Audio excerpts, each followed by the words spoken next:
Le monde de la cuisine a rendu un dernier hommage à Antoine Aleno.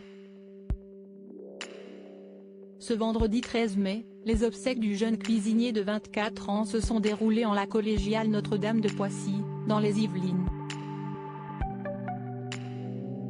Quelques jours après la disparition tragique de son fils, Yannick Aleno a pu compter sur le soutien de ses proches, de sa famille mais aussi celui du monde de la gastronomie et de la politique. Comme elle l'avait laissé entendre, Brigitte Macron était en effet présente pour honorer la mémoire d'Antoine Aleno. Tout de sombre vêtue, la première dame a tenu à épauler Yannick Aleno dans cette terrible épreuve.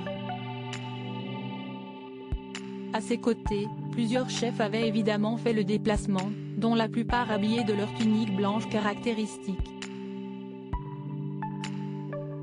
Jean-François Piège était avec son épouse, Élodie Christophe Michalak était présent avec sa femme, Delphine et Alain Ducasmar Veraghi Savoie et sa compagne Sonia Mabrouk Babette de Rosière. Frédéric Anton peu avant les obsèques d'Antoine Aleno, Frédéric Anton d'ailleurs lui avait réservé un hommage particulièrement émouvant sur la tour Eiffel.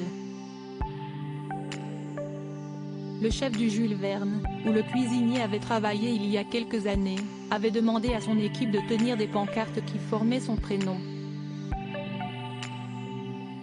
Une pensée pour toi mon cher Antoine, tous tes amis du Pré-Catelan et du Jules Verne vont t'accompagner pour ce voyage, a écrit Frédéric Anton sur Instagram.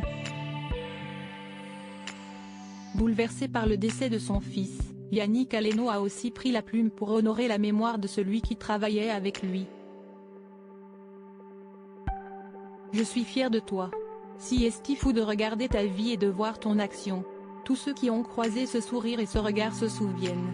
Cet après-midi le monde entier va venir te saluer, je sais que vas être un peu gêné mais si est la rançon de la gloire, de ta gloire, a écrit Yannick Aleno en partageant une photo de son fils.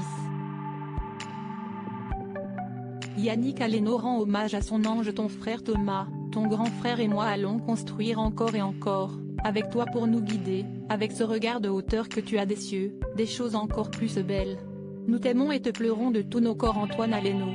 Mon ange, notre enfant adoré, a ajouté le chef étoilé, qui a donc pu compter sur de nombreux soutiens pour dire adieu à Antoine Aleno. Le jeune homme de 24 ans est mort dimanche 8 mai en plein Paris, percuté à scooter par un chauffard qui venait de voler une voiture dans un restaurant chic. Interpellé, le responsable a été placé sous détention provisoire et mis en examen pour homicide et blessures involontaires. Connu des services de police, il a été testé positif aux tests d'alcoolémie et aux stupéfiants. Loading Widget.